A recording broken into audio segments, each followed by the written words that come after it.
अस्सलाम वालेकुम दोस्तों, मैं हूं साकिब मिर्ज़ा और आप देख रहे हैं gulf life Hindi YouTube channel. 23 जून सन 2020 के लिए सऊदी अरब की फटाफट खबरों में आपका स्वागत है। तो चलिए शुरुआत कर ले। तो आपको बता दूं कि आज की सबसे बड़ी और दुख भरी खबर यह है कि इस साल हज नहीं हो रहा है। मतलब बाहर से जो लोग आते हैं हज के लिए, उनके लिए किसी भी तरह का कोई हज नहीं है, लेकिन सऊदी अरब के अंदर से ही लिमिटेड लोगों को हज में शामिल किया जाएगा। मतलब ऐसा नहीं कि बिल्कुल हज ना हो, हज तो होगा। मतलब जो फरीज़ा हज होता है वो तो अदा किया जाएगा, लेकिन कुछ ही लोगों को सऊदी अरब के अंदर से शामिल किया जाएगा। और आप खुद अंदाज़ा लगा सकते हैं कि सोशल डिस्टेंसिंग वगैरह जिस तरह से मस्जिदों में की जा रही, तो बहुत कम संख्या में जो है लोग हज कर सकेंगे। लेकिन बाहर से किसी भी तरह से कोई भी मेहमान इनवाइट नहीं किया जाएगा इस साल। जैसे कोरोना वायरस का असर चारों तरफ देखने को मिल रहा है, पूरी दुनिया में कोरोना वायरस का असर है। 70 लाख से ज़्यादा लोग कोरोना से संक्रमित है, 5 लाख से ऊपर मरने वालों की संख्या होने को जा रही। तो इस तरह से यहाँ पर फैसला लिया गया है मिनिस्ट्री ऑफ हज की तरफ से कि बिल्कुल भी हज बाहर वालों के लिए इस बार नहीं है, लेकिन अंदरूनी मतलब सऊदी भर में जो रहते हैं लोग, उनको हज का मौका दिया जाएगा। लेकिन वो भी लिमिटेड है, मतलब कुछ ही लोगों को यहाँ से भी चुना जाएगा। तो अगर आप भी हज का इरादा रखते हैं सऊदी अरब के अंदर, तो पैसों को इंतजाम ज़रूर रखें, हो सकता है आपका नंबर आ जाए। जैसे भी कोई तरीका आगे अप्लाई करने का आपको खबरों के माध्यम से ज़रूर बताया जाएगा। Saudi ministry of municipal corporation, मतलब जो बल्दिया की मिनिस्ट्री होती है, उसने कहा कि शीशे पर अभी पाबंदी बरकरार है और आने वाले वक्त तक बरकरार रहेगी। उसकी वजह यहाँ पर बताई गई। इसी के साथ बताया गया है कि जो बच्चों का प्ले लैंड होता है उस पर भी पाबंदी लगी हुई है, वो भी अभी नहीं हटाई गई है। बाकी सभी चीज़ें खोल दी गई है। शीशे वाली दुकान की वजह यह है कि जैसे कि आप जानते हैं, नोज मास्क की जो बार बार गवर्नमेंट की तरफ से हिदायत की जा रही है, क्योंकि हवा के अंदर, भाप के अंदर जो है वायरस फैलता है। तो इसी तरह जब शीशे का इस्तेमाल होगा तो उससे भी भाप निकलती है, हवा निकलती है मुंह की, तो उससे वायरस फैलने का ज़्यादा खतरा है। इसलिए शीशे पर पाबंदी अभी भी बरकरार है। उसी के साथ पिनलैंड की वजह की अगर बात करते हैं, तो बच्चों को पता नहीं चलता है कि वायरस कब उनके अंदर ट्रांसफर हो गया है, क्योंकि बच्चों में बीमारियों को इग्नोर करने की ताकत काफ़ी ज़्यादा होती है। तो इसलिए पिनलैंड के लिए भी अभी पाबंदी बरकरार है, क्योंकि वहाँ भी काफ़ी खतरा है वायरस ट्रांसफ़र होने का। उसी तरह शीशे से भी काफ़ी ज़्यादा चांस है वायरस ट्रांसफ़र होने के। तो बल्दिया ने कहा है कि इसलिए इन दोनों चीज़ों पर पाबंदी अभी बरकरार रहेगी जब तक कोई नया फैसला नहीं आ जाता या कोरोना वायरस का खात्मा नहीं हो जाता। सऊदी अरब में पूरी तरह से कर्फ्यू हटने के बाद भी दूसरे दिन कोरोना के अच्छे नतीजे सामने निकल कर आए हैं। अगर बात करते हैं नए केस की, तो 3,393 कोरोना के नए केस आए, जबकि 40 लोगों की मरने की खबर है। मतलब 40 लोग कोरोना वायरस से बीते रोज़ मरे हैं और नए केस 3,393 हैं। इस तरह से अब तक सऊदी भर में कोरोना की कुल मरीजों की संख्या 1,61,005 तक पहुंच गई, जबकि कोरोना वायरस से मरने वालों की संख्या 1,307 हो गई है। सऊदी मिनिस्ट्री ऑफ हेल्थ का कहना है कि सऊदी भर में कोरोना वायरस के 54,523 केस अभी एक्टिव है, जिनका कोई नतीजा नहीं निकला है। लेकिन इनमें 2,045 केस ऐसे जिनकी हालत बहुत नाजुक है, जिनको आईसीयू में रखा गया है। बच भी सकते और नहीं भी बच सकते, लेकिन बाकी लोग जो है अच्छी हालत में है। सऊदी अरब में सैलून और ब्यूटी पार्लर 98 दिनों के बाद दोबारा खोल दिए गए हैं 21 जून से। लेकिन यहाँ पर शिकायत ये आ रही थी लगातार के रेट जो है नाइयों ने बढ़ा दिए। जो बार बार की शॉप है उन पर रेट बढ़ा कर लिए जा रहे हैं, लेकिन बल्दिया ने चेकिंग का प्रोग्राम शुरू कर दिया है और लगातार चेकिंग की जा रही है मार्केटों में, खासकर बार बार शॉप पर। और किसी भी तरह का कोई रेट बल्दिया की तरफ से नहीं बढ़ाया गया है। तो अगर आप भी सैलून पर विजिट करते हैं और आपसे पैसे की डिमांड की जा रही है ज़्यादा की, तो बिल्कुल भी नहीं देने, क्योंकि बल्दिया की तरफ से एक भी हलाला नहीं बढ़ाया गया है। किसी भी तरह सैलून के लिए कोई कीमत नहीं बढ़ाई गई है, सब रेट पुराने हैं।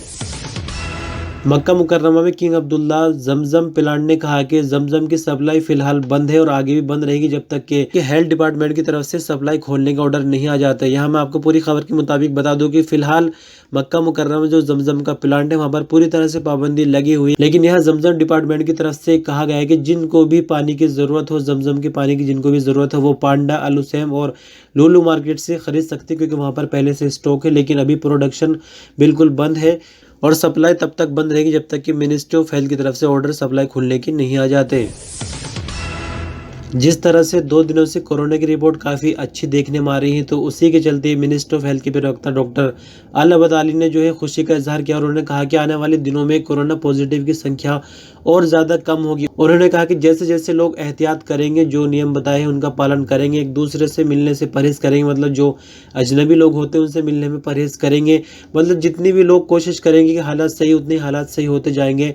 कोरोना के केस कम होते जाएंगे। उन्होंने कहा कि अभी फिलहाल लोगों में काफ़ी समझदारी देखने में आ रही है, तो इस तरह से कोरोना के केस कम होते जा रहे हैं और आने वाले दिनों में उम्मीद है कि और ज़्यादा केस कम होंगे, रिकवरीज बढ़ेंगी, मरने वालों की संख्या भी घटेंगी और अच्छे दिन सऊदी अरब में जल्द ही लौट कर आएंगे। तो इस तरह से मिनिस्टर ऑफ हेल्थ के प्रवक्ता ने एक अच्छी उम्मीद जाहिर की है, लेकिन ये उम्मीद सिर्फ बातों में ही रह जाएगी अगर हम लोग इसमें साथ नहीं देंगे। तो हम सब की जिम्मेदारी बन जाती है कि जो भी नियम बताए जा रहे हैं गवर्नमेंट की तरफ से उन पर अमल करें, इसी में हम सबकी भलाई है। जद्दा में कोरोना वायरस के चलते जो नियम बताए गए सैलून के लिए उनका पालन न करने पर 41 दुकानों को बंद कर दिया गया। जी हाँ दोस्तों, जैसे कि मैंने आपको कल की वीडियो में भी बताया था कि कोरोना वायरस के फैलाव को रोकने के लिए, उससे बचाने के लिए सैलून के लिए जो नियम बताए गए उनका पालन करना सख्ती से बहुत जरूरी है। तो यहाँ मैं आपको बता दूं कि जद्दा में बल्दिया की टीम ने चेकिंग के दौरान 130 दुकानें बंद करवाई है, जिनमें 41 बार्बर शॉप्स है। जैसे कि आपको बताया गया है पहले भी कि बार्बर शॉप्स के लिए खासकर बहुत ज्यादा सेफ्टी बरती जा रही है, बहुत ज्यादा नियम है। 2-2 घंटे बाद सैनिटाइज करना है दुकान को, जो बार्बर है उनको वर्दी पहननी है, फेस शील्ड लगानी है, सोशल डिस्टेंसिंग भी बनाकर रखनी है। तो बहुत सारे नियम सैलून के लिए बताए गए थे जिन पर अमल करना बारीकी सैलून वालों की जिम्मेदारी थी, लेकिन जो अमल नहीं करेगा उनकी दुकानें बंद कर दी जाएंगी। बल्दिया ने साफ तौर पर ऐलान कर दिया कि जिस तरह से जद्दा के अंदर 41 दुकानें बंद की गई नाइयों की, उसी तरह से सऊदी अरब के सभी शहरों में कहीं से भी कोई शिकायत मिलती है तो दुकान को सीधे बंद किया जाएगा, किसी भी तरह का कोई नोटिस जारी नहीं किया जाएगा। और मास्क पहनने को लेकर सऊदी अरब में कार्रवाई जो है सख्त हो गई है। अभी आपको लगता था कि अगर सड़कों पर निकलते हैं तो मास्क पहनना जरूरी है, लेकिन गली मोहल्ले में मास्क पहनना जरूरी हो गया। आपको बता दें कि मक्का मुकर्रमा रीजन पुलिस ने जद्दा के पुराने मोहल्लों में जो है सुरक्षा नियमों की जाँच करने के लिए कार्रवाइयाँ की है। उसी के साथ जद्दा में भी काफी कार्रवाई की गई है, बाजारों में, फिर गली मोहल्लों में, मतलब मक्का मुकर्रमा और जद्दा में कार्रवाइयाँ की गई और खासकर ये नोज मास्क के लिए कार्रवाइयाँ की गई है। मतलब ये कि अगर नोज मास्क आपने बिल्कुल नहीं लगाया हुआ है फिर तो आपका बचना जो है नामुमकिन है। 1000 रियाल का जुर्माना आप पर लगना ही लगना है, लेकिन अगर आपके हाथ में मास्क या फिर थोड़ा बहुत हटा हुआ है मास्क तो फिर समझाकर भी पुलिस वालों ने छोड़ दिया, जुर्माने नहीं लगाए खबर के मुताबिक। तो इस तरह से नोज मास्क की पाबंदी करना बहुत ज़रूरी हो गया सभी के लिए, चाहे आप गली मोहल्ले में हो या फिर बाज़ारों में हो। सिर्फ घर के अंदर जो है आप बच सकते हैं नोज मास्क बिना लगाए, लेकिन जैसे ही आपको घर से बाहर निकलना है तो नोज मास्क का हर हाल में इस्तेमाल करना है, वरना तो आप पर 1000 रियाल का जुर्माना पड़ सकता है। कर्फ्यू को वायलेट करने के लिए 10,000 रियाल का जुर्माना था, आपने सुना होगा, और काफ़ी भाइयों को जुर्माना लगा भी है। लेकिन इस चीज़ को दोबारा दोहराने पर और फिर तीसरी बार दोहराने पर जेल और फिर सऊदी अरब से बाहर निकालने की सजाएं भी रखी गई थी। तो यहाँ पर एक इंटरव्यू के दौरान सऊदी मिनिस्ट्री ऑफ इंटीरियर के जो स्पोकमैन है तलाल अल शलूब, उनसे एक सवाल किया कि जिन लोगों ने कर्फ्यू को वायलेट किया है और उनको सऊदी से बाहर निकाला जाना है तो वो कब होगा, मतलब ऐसा होगा या नहीं होगा, इस तरह से एक सवाल किया गया था। तो इस पर गृह मंत्रालय की प्रवक्ता ने जवाब दिया कि अभी इस बारे में कोई शुरुआत नहीं होगी, जैसे ही कोरोना वायरस सऊदी अरब में पूरी तरह से खत्म हो जाएगा उसके बाद इन सब चीज़ों पर गौर किया जाएगा। मतलब ये कि जिनको सऊदी अरब से बाहर निकालना है उनको बाहर भेजा जाएगा और जिन पर जुर्माने लगे उन पर जुर्माने लगेंगे, और इसी के साथ जिनको जेल में रखना है उनको जेल में रखा जाएगा। मतलब जिस पर जेल और फिर सऊदी से बाहर निकलने की सज़ा है, पहले उसको जेल में सज़ा दी जाएगी, फिर उसके बाद सऊदी अरब से भेजा जाएगा। लेकिन इन सब चीज़ों पर कार्रवाई अभी नहीं होगी जब तक कोरोना वायरस पूरी तरह से ख़त्म नहीं होता। फिलहाल इन सब चीज़ों को नज़रअंदाज किया जा रहा है, लेकिन रिकॉर्ड में ये चीज़ें सेव हो गई है। बाद में रिकॉर्ड के मुताबिक जैसे भी होगा कार्रवाई की जाएगी। सऊदी मिनिस्ट्री ऑफ हेल्थ का कहना है कि बीते 24 घंटे के दौरान जो नए कोरोना के केस आए 3,393, उनमें 34% औरतें जबकि 66% मर्द शामिल हैं। अगर उम्र के हिसाब से देखा जाए तो नए आने वाले केस में बूढ़े 5%, बच्चे 9% और बालिग लोगों की संख्या 86% है। आगे मिनिस्टर ऑफ हेल्थ ने कहा कि सऊदी भर में एक दिन के दौरान 33,614 कोरोना के टेस्ट किए गए हैं। अब तक सऊदी भर में कोरोना के टेस्टों की संख्या 13,80,255 तक पहुंच चुकी है। और आज के इस न्यूज़ बुलेटिन के आखिरी खबर के लगातार फिर से हमले शुरू हो गए हुथियों की तरफ से। इस बार एक हमला नहीं, कई मिसाइलें भेजी जा रही है और उनके अंदर बारूद भरा होता है। आपकी जानकारी के लिए बता दें कि बीते दिन कई मिसाइल रडार से ट्रेस करके उनको तबाह कर दिया गया, मतलब उनको हवा में ही खत्म कर दिया गया सऊदी आर्मी की तरफ से, जिससे कोई जानी या माली नुकसान नहीं हुआ है। और बाकी मिसाइलों के लिए भी लगातार सऊदी आर्मी नजर बनाए हुए उनको खत्म किया जाएगा। मतलब कोई भी नुकसान होने से पहले सऊदी अरब के अंदर रडार से ट्रेस करके उनको खत्म किया जाएगा।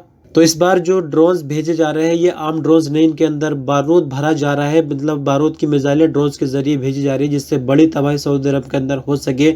और यहाँ आपको बता दें कि यूनाइटेड नेशन की एक्सपर्ट टीम ने जांच के बाद बताया है कि जो ड्रोन्स यमन की तरफ से आ रहे हैं इनको सिर्फ यमन में असेंबल किया जा रहा है, यमन में नहीं बनते, इनको ईरान का बताया जा रहा है। तो इस तरह से ये खबर है, मतलब कहा जा रहा है कि ईरान की तरफ से ड्रोन्स आते हैं और यमन में उनको असेंबल किया जाता है, फिर उसके बाद सऊदी अरब के ऊपर ये लगातार दागे जा रहे हैं ताकि सऊदी अरब के अंदर बर्बादी हो, लोग भी मरे और यहाँ पर शहरों में आग लग जाए। इस तरह से यमन से लगातार हरकतें होती रहती हैं। तो दोस्तों ये थी आज की न्यूज़ बुलेटिन, खबरों का सिलसिला बस यहीं तक, और मैं यहाँ लगातार कोशिश में हूँ कि कम से कम एक टाइम सेट हो जाए न्यूज़ का, जो आपको पता चल जाए। तो जैसे ही ये चीज़ हो पाएगी, मैं कोशिश कर रहा हूँ लगातार आपको टाइम में बदलाव देखने को मिलेगा।